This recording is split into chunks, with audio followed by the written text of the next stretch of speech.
let's use live wallpaper in iOS 16. Now, you might remember with older iOS versions, iOS 15, iOS 14, that you could use a live wallpaper. There's some restrictions for some reason.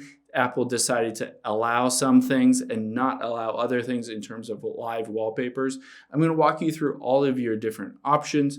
First, of course, we'll just open up the settings here, and then we'll just scroll down and tap on wallpaper.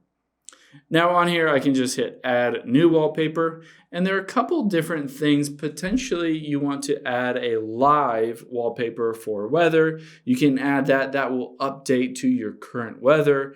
You can scroll down here and add some kind of astronomy or the moon. You can basically tap on any of these different ones so that you can see the moon. It'll show you basically where the moon is. It's in its first quarter, all of that stuff. So these are live. These will update over time. Basically, as the moon changes, this will also change. All of your wallpaper will change on all that stuff. And you can go through this list and see like different views of the moon, all that. But you cannot just upload a random, photo from an older iOS and have that be live. For some reason, Apple just decided that's no longer a feature. There's no really workaround at this point to get it, but you are limited to kind of using their different maps or geography or weather or planets or anything like that. Those do move and those are live and will customize based on where you're at and basically what time it is.